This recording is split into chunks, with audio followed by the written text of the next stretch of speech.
Hi friends, welcome back to Asha's plants and flowers YouTube channel.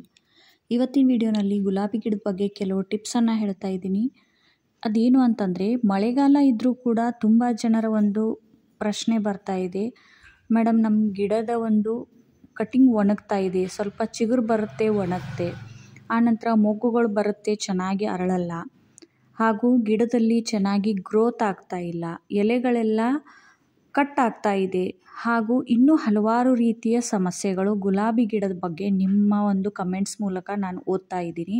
ನೋಡಿ, ನನ್ನ ಗಿಡದಲ್ಲಿ ನಾನು ನೆಟ್ಟಿರುವಂಥ ಗಿಡದಲ್ಲಿ ಹೂವಿನ ಭಾರಕ್ಕೆ ಗಿಡ ನೇತಾಡ್ತಾ ಇದೆ, ಬೆಂಡ್ ಆಗ್ತಾ ಇದೆ. ಅಷ್ಟೊಂದು ಗುಲಾಬಿ ಗಿಡದಲ್ಲಿ ಗುಲಾಬಿ ಹೂಗಳು ಬರ್ತಾ ಇದೆ.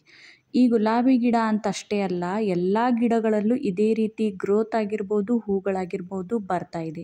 ಪ್ರತಿ ವಿಡಿಯೋನಲ್ಲಿ ನೀವೆಲ್ಲ ನೋಡ್ತಾನೆ ಇರ್ತೀರ, ಜೊತೆಗೆ ತುಂಬ ಇಷ್ಟ ಕೂಡ ಪಡ್ತಾ ಇದ್ದೀರಾ. ಅದನ್ನು ನೋಡಿ ನನಗೆ ಇನ್ನಷ್ಟು ಸ್ಫೂರ್ತಿ ಆಗುತ್ತೆ ವಿಡಿಯೋಗಳನ್ನು ಮಾಡಬೇಕು ಅಂತ. ಆದರೆ ಮಳೆ ತುಂಬಾ ಇರೋದ್ರಿಂದ ವಿಡಿಯೋ ಮಾಡೋದಕ್ಕೂ ಕೂಡ ಆಗ್ತಾಯಿಲ್ಲ. ಅಷ್ಟೊಂದು ಮಳೆ ನಿನ್ನೆಯಿಂದ ಶುರುವಾಗಿದೆ. ಇಷ್ಟು ದಿನ ಅಷ್ಟೊಂದಿನ ಮಳೆ ಇರಲಿಲ್ಲ, ಆದರೆ ಇವಾಗ ಒಂದೆರಡು ದಿನ ಆಯಿತು ತುಂಬಾ ಮಳೆ ಇದೆ. ಸೊ ಇವತ್ತಿನ ಒಂದು ಗುಲಾಬಿ ಗಿಡದ ಹಾರ್ವೆಸ್ಟಿಂಗ್ ಜೊತೆ ಯಾವ ತಪ್ಪುಗಳನ್ನು ಮಾಡಿದ್ರೆ ಗುಲಾಬಿ ಗಿಡದ ಕಟಿಂಗ್ ಆಗಿರ್ಬೋದು, ಗುಲಾಬಿ ಗಿಡ ದೊಡ್ಡದಾಗಿರ್ಬೋದು ಚಿಕ್ಕದಾಗಿರ್ಬೋದು ಒಣಗುತ್ತೆ ಅನ್ನೋದನ್ನು ತಿಳ್ಕೊಳ್ಳೋಣ. ನೋಡಿ, ಇದು ದೇಸಿ ಗುಲಾಬಿ ಹೂ. ಇದರಲ್ಲಿ ತುಂಬ ಹೂಗಳು ಬಂದಿತ್ತು. ಮಳೆ ತುಂಬಾ ಇರೋದ್ರಿಂದ ಗಿಡದ ಒಂದು ಕಂಡೀಷನ್ ಕೂಡ ಹಾಳಾಗುತ್ತೆ, ಹಾಗೂ ಹೂಗಳು ಕೂಡ ತುಂಬ ಮಳೆಯ ಒಂದು ರಭಸಕ್ಕೆ ಹಾಳಾಗ್ತಾ ಇರೋದ್ರಿಂದ ಎಲ್ಲ ಗಿಡಗಳನ್ನು ಕಟ್ ಮಾಡಿ ತೆಗೆದು ಗಿಡದ ಒಂದು ಭಾರವನ್ನು ಕಡಿಮೆ ಮಾಡಬೇಕು. ನಿಮ್ಮ ಒಂದು ಗುಲಾಬಿ ಗಿಡದಲ್ಲೂ ಈ ರೀತಿ ಏನಾದರೂ ಹೂಗಳಿದ್ರೆ ಅವುಗಳನ್ನೆಲ್ಲ ಸಾಧ್ಯ ಆದಷ್ಟು ಕಟ್ ಮಾಡಿ ತೆಗೆದಾಕ್ಬಿಡಿ.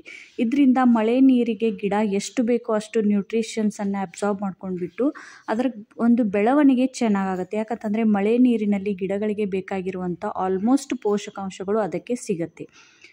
ಅದರ ಜೊತೆಗೆ ಪಾಟ್ನ ಸುತ್ತ ನೀವೆಲ್ಲ ನೋಡ್ತಾ ಇರ್ಬೋದು, ತುಂಬಾ ಹೂಗಳು ಅರಳಿ ಅಲ್ಲೇ ಉದುರೋಗ್ತಾ ಇದೆ. ಈ ರೀತಿ ಗಿಡದಲ್ಲಿ ಆಗೋದಕ್ಕೆ ಬಿಡಬೇಡಿ. ಇದರಿಂದ ಗಿಡ ಏನಾಗುತ್ತೆ, ತನ್ನ ಎನರ್ಜಿಯನ್ನು ಸ್ಟೋರ್ ಮಾಡ್ಕೊಳ್ಳೋದ್ರ ಬದಲಾಗಿ ಆ ಒಂದು ಹೂವಿನ ಏನು ಒಣಗಿರುತ್ತಲ್ಲ, ಹಾಳಾಗಿರುವಂಥ ಒಂದು ಈ ಪೆಟಲ್ಸನ್ನು ಉದುರಿಸೋದಕ್ಕೂ ಕೂಡ ತನ್ನ ಎನರ್ಜಿಯನ್ನು ವೇಸ್ಟ್ ಮಾಡುತ್ತೆ. ಆನಂತರ ನೀವು ಇವಾಗ ಏನಾದರೂ ಕಟಿಂಗ್ಸ್ಗಳನ್ನು ಹಾಕಿದರೆ ಆಲ್ಮೋಸ್ಟ್ ಮಳೆಗಾಲದಲ್ಲಿ ಎಲ್ಲ ಕಟಿಂಗ್ಸ್ಗಳು ಚೆನ್ನಾಗಿ ಬೆಳೆಯುತ್ತೆ. ಆದರೆ ಒಣಗ್ತಾ ಇದೆ ಅಂತ ಕಮೆಂಟ್ ಬರ್ತಾ ಇದೆ. ಇದಕ್ಕೆ ಕಾರಣ ಏನು ಅಂತಂದರೆ, ನೀವು ರೆಡಿ ಮಾಡಿರುವಂಥ ಮಣ್ಣು ಹೇಗಿದೆ ಅನ್ನೋದು ಮೊದಲನೇ ಕಾರಣ. ಆನಂತರ ನೀವು ಅದರಲ್ಲಿ ಯಾವ ವಸ್ತುಗಳನ್ನು ಮಿಕ್ಸ್ ಮಾಡಿದ್ದೀರಾ ಅನ್ನೋದು ಕೂಡ ಒಂದು ಮುಖ್ಯವಾದಂಥ ಪಾತ್ರವನ್ನು ವಹಿಸುತ್ತೆ. ಎಷ್ಟು ಸಾಧ್ಯ ಆಗುತ್ತೋ ಅಷ್ಟು ಲೈಟ್ ವೆಯ್ಟ್ ಮಣ್ಣನ್ನು ರೆಡಿ ಮಾಡಿಕೊಳ್ಳಿ. ಇದರಿಂದ ಗಿಡದ ಒಂದು ಕಟಿಂಗ್ ಏನಾಗುತ್ತೆ, ಕೆಳಗಡೆ ಜಾಮ್ ಆಗೋದಕ್ಕೆ ಸಾಧ್ಯ ಆಗಲ್ಲ. ಅಂತಂದರೆ ಫ್ರೀಯಾಗಿ ಗಿಡದ ಒಂದು ಬೇರುಗಳಾಗಿರ್ಬೋದು, ಕೆಳಗಡೆ ಒಂದು ಭಾಗ ನಾವೇನು ಮಣ್ಣಿನಲ್ಲಿ ಹಾಕಿರ್ತೀವಲ್ಲ, ಅದು ಚೆನ್ನಾಗಿ ಮಣ್ಣಿನಲ್ಲಿರುವಂಥ ಪೋಷಕಾಂಶಗಳನ್ನು ಹೀರ್ಕೊಂಡು ಚೆನ್ನಾಗಿ ಬೆಳೆಯೋದಕ್ಕೆ ಅದು ಸಪೋರ್ಟ್ ಮಾಡುತ್ತೆ. ಒಂದು ವೇಳೆ ನೀವೇನಾದರೂ ತುಂಬ ಗಟ್ಟಿಯಾಗಿರುವಂಥ ಒಂದು ಕಪ್ಪು ಮಣ್ಣು ಇರುತ್ತಲ್ಲ, ಇದು ಏರಿ ಮಣ್ಣು ಅಂತಾರಲ್ಲ, ಆ ರೀತಿ ಮಣ್ಣು ತುಂಬಾ ಇದ್ದರೆ ಅದರಿಂದ ಗಿಡ ಆಗಿರ್ಬೋದು, ಕಟಿಂಗ್ ಆಗಿರ್ಬೋದು ಚೆನ್ನಾಗಿ ಬೆಳೆಯಲ್ಲ. ಅದಕ್ಕೆ ನಾವು ಮಣ್ಣಿನಲ್ಲಿ ಕೆಲವೊಂದು ಮೀಡಿಯಾಗಳನ್ನು ಮಿಕ್ಸ್ ಮಾಡ್ತೀವಿ. ಇವಾಗ ರೈಸ್ ಹಸ್ಕ್ ಆಗಿರ್ಬೋದು, ಮರಳಾಗಿರ್ಬೋದು, ಕೊಕೋಪೀಟ್ ಆಗಿರ್ಬೋದು, ಪರ್ಲೈಟ್, ಹಲವಾರು ವಸ್ತುಗಳನ್ನು ಮಿಕ್ಸ್ ಮಾಡ್ತೀವಿ. ಆದರೆ ಇವಾಗ ಮಳೆ ಇರೋದ್ರಿಂದ ತುಂಬ ರೈಸ್ ಹಸ್ಕನ್ನು ಅಥವಾ ಭತ್ತದ ಹೊಟ್ಟನ್ನು ಹಾಕುವ ಅವಶ್ಯಕತೆ ಇಲ್ಲ. ಒಂದು 10% ಹಾಕಿದರೆ ಸಾಕು, ತುಂಬ ಚೆನ್ನಾಗಿ ಇವಾಗ ಕಟಿಂಗು ಬೆಳೆಯುತ್ತೆ. ಮಳೆಗಾಲದಲ್ಲಿ ಆಲ್ರೆಡಿ ಮಳೆ ಬರ್ತಾ ಇರೋದ್ರಿಂದ ಹೆಚ್ಚಿನ ಸಂಖ್ಯೆಯಲ್ಲಿ ಅಥವಾ ಹೆಚ್ಚಿನ ಪ್ರಮಾಣದಲ್ಲಿ ಕೊಕೋಪೀಟ್ ಹಾಗೂ ರೈಸ್ ಹಸ್ಕ್ ಹಾಕುವಂಥ ಅವಶ್ಯಕತೆ ಇಲ್ಲ. ಒಂದು 10% ಹಾಕಿದರೂ ಕೂಡ ಸಾಕು. ಆದರೆ ಬೇಸಿಗೆಯಲ್ಲಿ, ಚಳಿಗಾಲದಲ್ಲಿ ನೀವೇನಾದರೂ ಕಟಿಂಗ್ ಹಾಕ್ತಾ ಇದ್ದೀರಾ ಅಂತಂದರೆ ಅಲ್ಲಿ ಸ್ವಲ್ಪ ಈ 2 ವಸ್ತುಗಳನ್ನು ಹಾಕಬೇಕಾಗತ್ತೆ. ನೀವು ಮರಳಿನಲ್ಲೂ ಕೂಡ ತುಂಬ ಚೆನ್ನಾಗಿ ಗಿಡಗಳನ್ನು ಪ್ರೊಪೋಗೇಟ್ ಮಾಡ್ಕೊಳ್ಬೋದು. ಹಾಗಿದ್ದಾಗ ಗಿಡಗಳ ಕಟಿಂಗ್ ಒಣಗಲ್ಲ. ಆನಂತರ ನೀವು ಗಟ್ಟಿಯಾಗಿರುವಂಥ ಮಣ್ಣನ್ನು ರೆಡಿ ಮಾಡ್ಕೊಂಡಿದ್ರೆ ಅಲ್ಲಿ ತುಂಬ ಹೊತ್ತು ನೀರೇನಾಗುತ್ತೆ, ಕೆಳಗಡೆ ಭಾಗದಲ್ಲಿ ಉಳ್ಕೊಳ್ಳುತ್ತೆ. ಗಟ್ಟಿಯಾಗಿದ್ದರೆ ಮಣ್ಣು ಏನು ಮಾಡುತ್ತೆ, ನೀರನ್ನು ಹೋಲ್ಡ್ ಮಾಡಿಟ್ಕೊಳ್ಳುತ್ತೆ. ಆವಾಗ ಕೆಳಗಡೆ ಭಾಗ ಏನು ಮಣ್ಣಿನಲ್ಲಿ ಕಟಿಂಗ್ ಹಾಕಿರ್ತಿಲ್ವ ಆ ಭಾಗದಲ್ಲಿ ಫಂಗಸ್ ಬರುತ್ತೆ, ಹಾಗೂ ಆ ಕಟಿಂಗ್ ಏನಾಗುತ್ತೆ, ಉಸಿರಾಡೋದಕ್ಕೆ ತುಂಬಾ ಕಷ್ಟ ಆಗುತ್ತೆ. ಅಂತಹ ಸಂದರ್ಭದಲ್ಲೂ ಕೂಡ ನಿಮ್ಮ ಕಟಿಂಗ್ಸ್ಗಳು ಒಣಗುತ್ತೆ. ಸ್ವಲ್ಪ ಚಿಗುರು ಬರುತ್ತೆ, ಆನಂತರ ಒಂದೆರಡು ಎಲೆಗಳು ಬಂದ ನಂತರ ಅವು ಏನಾಗುತ್ತೆ, ಒಣಗ್ತಾ ಹೋಗುತ್ತೆ. ಇದು ಒಂದು ಮುಖ್ಯ ಕಾರಣ. ಆನಂತರ ನೀವು ಒಂದು ವೇಳೆ ಮಳೆ ಇಲ್ಲದೆ ಇರುವಾಗ ಅಥವಾ ಮಳೆ ಕಡಿಮೆ ಇದ್ದಾಗ ಏನಾದರೂ ಕಟಿಂಗ್ ಹಾಕಿದರೆ ಆ ಕಟಿಂಗ್ನ ಒಂದು ಮಣ್ಣಿನಲ್ಲಿ ಅಥವಾ ಪಾಟ್ನ ಒಂದು ಮಣ್ಣಿನಲ್ಲಿ ನೀವು ಚೆನ್ನಾಗಿ ನೀರನ್ನು ಹಾಕದೇ ಇದ್ದಾಗ, ಆ ಒಂದು ಕೆಳಗಡೆವರೆಗೂ ನೀರು ತಲುಪದೇ ಇದ್ದಾಗ ಕೂಡ ಅಲ್ಲಿ ಡಿಹೈಡ್ರೇಟ್ ಆಗಿ ಕಟಿಂಗ್ಸ್ ಏನಾಗುತ್ತೆ, ಒಣಗ್ತಾ ಹೋಗುತ್ತೆ. ಜೊತೆಗೆ ನೋಡಿ, ಇವಾಗ ನಾವು ಇನ್ನೊಂದು ಕೆಲಸ ಏನು ಮಾಡಬೇಕು, ಮಳೆಗಾಲದಲ್ಲಿ ಎಷ್ಟು ಹೂಗಳು ಬಂದಿದೆಯೋ ಅವುಗಳನ್ನೆಲ್ಲ ಕಟ್ ಮಾಡಿ ತೆಗೆದಾಕ್ಬಿಡಿ. ಹಳದಿ ಎಲೆಗಳನ್ನು ತೆಗೆದಾಕ್ಬಿಡಿ. ಆನಂತರ ನೋಡಿ ಒಂದು ಕೆಂಪು ಬಣ್ಣದ, ಒಂದು ಮರೂನ್ ಬಣ್ಣದ, ಡಾರ್ಕ್ ಮರೂನ್ ಬಣ್ಣದ ಗುಲಾಬಿಯು ತುಂಬ ದಿನಗಳಿಂದ ಅರಳ್ಕೊಂಡಿದೆ. ಯಾವುದೇ ಒಂದು ಮಳೆಯ ಒಂದು ದುಷ್ಪರಿಣಾಮ ಇದ್ರ ಮೇಲಾಗಿಲ್ಲ. ಇವತ್ತು ಇದನ್ನು ಕಟ್ ಮಾಡಲೇಬೇಕನ್ನಿಸ್ತು. ನನಗೆ ಕಟ್ ಮಾಡೋದಕ್ಕೆ ಮನಸ್ಸೇ ಆಗಿರಲಿಲ್ಲ. ತುಂಬ ದೊಡ್ಡ ಗಾತ್ರದಲ್ಲಿ ಹೂಗಳು ಬಂದಿತ್ತು. ಆದರೆ ಇದು ಮತ್ತೆ ಚೆನ್ನಾಗಿ ಬೆಳಿಬೇಕು, ಮತ್ತೆ ಇದರಲ್ಲಿ ಹೂಗಳು ಬರಬೇಕು ಅಂತಂದರೆ ನಾವು ಈ ಕೆಲಸವನ್ನು ಮಾಡಲೇಬೇಕು. ಆನಂತರ ಗಿಡಗಳಲ್ಲಿ ನೀವೇನಾದರೂ ಮಣ್ಣಿನಲ್ಲಿ ಕಟಿಂಗ್ ನೆಡಬೇಕಾದ್ರೆ ತುಂಬಾ ವರ್ಮಿ ಕಂಪೋಸ್ಟ್ ಹಾಕಿದರೆ ಅಥವಾ ತುಂಬ ಏನಾದರೂ ಫರ್ಟಿಲೈಸರ್ ಮಾಡಿದರೆ ಆವಾಗ ಕೂಡ ಗಿಡದ ಒಂದು ಕಟಿಂಗ್ ಅಥವಾ ನಾವು ಹಾಕಿರುವಂಥ ಕಟಿಂಗ್ ಒಣಗುವಂಥ ಸಾಧ್ಯತೆ ತುಂಬ ಇರುತ್ತೆ. ಹಾಗಾಗಿ ಯಾವುದೇ ಒಂದು ಕಟಿಂಗ್ ಹಾಕಬೇಕಾದ್ರೆ ಓವರ್ ಫರ್ಟಿಲೈಸರ್ ಮಾಡಬೇಡಿ. ಯಾಕಂತಂದರೆ ನಿಮಗೆ ಅನ್ನಿಸ್ತಾ ಇರ್ಬೋದು ಹೆಚ್ಚಿಗೆ ಫರ್ಟಿಲೈಸರ್ ಹಾಕಿದರೆ ಬೇಗ ಬೇರು ಬರ್ಬೋದೇನೋ, ಬೇಗ ಹೂಗಳು ಬರ್ಬೋದೇನೋ ಅಂತ. ಹಾಗೇನೂ ಇಲ್ಲ. ಆ ಕಟಿಂಗ್ನಲ್ಲಿ ಎಲೆಗಳು ಇರಲ್ಲ ಹಾಗೂ ಬೇರುಗಳು ಬಂದಿರಲ್ಲ. ಬೇರುಗಳು ಬರೋವರೆಗೂ ಯಾವುದೇ ರೀತಿಯ ಪೋಷಕಾಂಶ ಅದಕ್ಕೆ ಹೆಚ್ಚಿಂದು ಬೇಕಾಗಲ್ಲ. ಹಾಗಾಗಿ ನೀವು ಹಾಕಲೇಬೇಕು ಅಂತಿದ್ರೆ ಒಂದು ಅರ್ಧ ಮುಟ್ಟಿಗೆಯಷ್ಟು ಕಂಪೋಸ್ಟ್ ಹಾಕಿ. ಆದರೆ ಅದಕ್ಕೂ ಹೆಚ್ಚಿಗೆ ಯಾವುದೇ ರೀತಿಯ ಫರ್ಟಿಲೈಸರನ್ನು ಅದರಲ್ಲಿ ಆ್ಯಡ್ ಮಾಡಬೇಡಿ. ಆದರೆ ತಪ್ಪದೇ ಅದರಲ್ಲಿ ನೀಮ್ ಕೇಕ್ ಪೌಡ್ರನ್ನು ಖಂಡಿತ ಮಿಕ್ಸ್ ಮಾಡಿ. ಇದರಿಂದ ಫಂಗಸ್ ಆಗಿರ್ಬೋದು, ಡೈಬ್ಯಾಕ್ ಆಗಿರ್ಬೋದು ತುಂಬ ಹಂತದವರೆಗೂ ಕಡಿಮೆ ಆಗುತ್ತೆ. ನೆಕ್ಸ್ಟ್ ಬಂದು ಕಟಿಂಗ್ಸ್ಗಳನ್ನು ಸಾಧ್ಯವಾದಷ್ಟು ಅತಿಯಾದ ಮಳೆ ಬರುವಂಥ ಜಾಗದಲ್ಲಿ ಇಡಬೇಡಿ.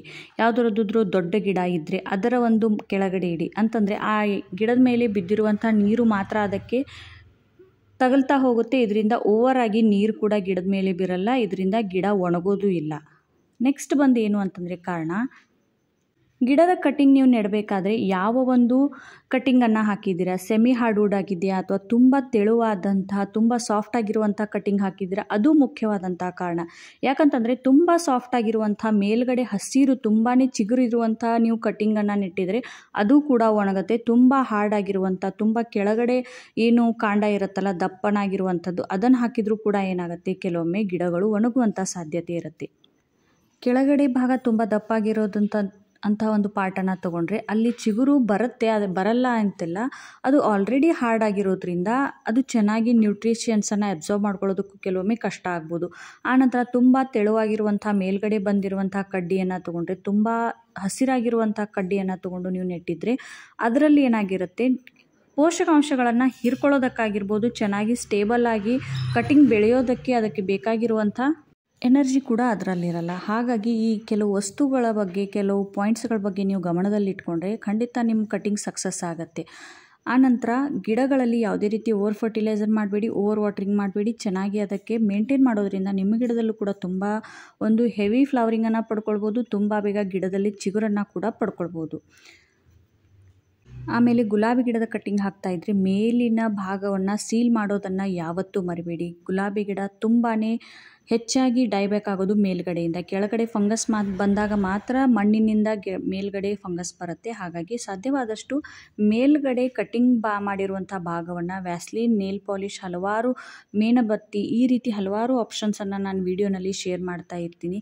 ಅದಕ್ಕೆ ಹೇಳೋದು, ವಿಡಿಯೋನ ಪೂರ್ತಿಯಾಗಿ ನೋಡಿ. ಯಾಕಂತಂದರೆ ನೀವು ನಿಮಗೆ ಬೇಕಾಗಿರುವಂಥ ಪಾರ್ಟನ್ನು ಮಾತ್ರ ನೋಡ್ತೀರಾ, ಆದರೆ ಮುಖ್ಯವಾಗಿರುವಂಥ ಅಂಶಗಳು ಸ್ಕಿಪ್ ಆಗಿ ಹೋಗುತ್ತೆ, ಮಿಸ್ ಆಗಿ ಹೋಗುತ್ತೆ. ಆನಂತರ ನಿಮ್ಮ ಗಿಡಗಳು ಕೂಡ ತುಂಬಾ ಹಾಳಾಗೋಗೋದಕ್ಕೆ ಶುರು ಆಗುತ್ತೆ. ಹಾಗಾಗಿ ನಾವು ಮೇಲೆ ಹೇಳ್ತಾ ಇರ್ತೀವಿ, ವಿಡಿಯೋನ ಸ್ಕಿಪ್ ಮಾಡಬೇಡಿ, ಪೂರ್ತಿಯಾಗಿ ನೋಡಿ ಅಂತ. ಸೊ ಫ್ರೆಂಡ್ಸ್, ನೋಡಿದ್ರಲ್ಲ ಗುಲಾಬಿ ಗಿಡದಲ್ಲಿ ಡೈಬ್ಯಾಕ್ ಆಗಿರ್ಬೋದು, ಕಟಿಂಗ್ಸ್ ಆಗಿರ್ಬೋದು ಒಣಗೋದಕ್ಕೆ ಏನೆಲ್ಲ ಕಾರಣಗಳಿದೆ ಅನ್ನೋದನ್ನು ಈ ವಿಡಿಯೋನಲ್ಲಿ ತಿಳಿಸ್ಕೊಟ್ಟಿದ್ದೀನಿ. ವಿಡಿಯೋ ಇಷ್ಟ ಆಗಿದೆ ಅಂತ ಭಾವಿಸ್ತೀನಿ. ವಿಡಿಯೋ ಇಷ್ಟ ಆಗಿದರೆ ಲೈಕ್ ಮಾಡ್ತೀರಾ ಅಂತ ಕೂಡ ನಾನು ಒಂದು ಹೋಪನ್ನು ಇಟ್ಕೊಳ್ತೀನಿ. Thanks for watching. Bye. Happy gardening. ಜೊತೆಗೆ ಹೊಸದಾಗಿ ವಿಡಿಯೋನ ನೋಡ್ತಾ ಇದ್ದರೆ ದಯವಿಟ್ಟು ಸಬ್ಸ್ಕ್ರೈಬ್ ಮಾಡ್ಕೊಳ್ಳಿ. ನನ್ನ ಒಂದು ಗಾರ್ಡನಿಂಗ್ ಫ್ಯಾಮಿಲಿ ಕೂಡ ದೊಡ್ಡದಾಗಬೇಕು ಅನ್ನುವಂಥ ಒಂದು ಚಿಕ್ಕ ಆಸೆ ಅಷ್ಟೇ. Stay connected.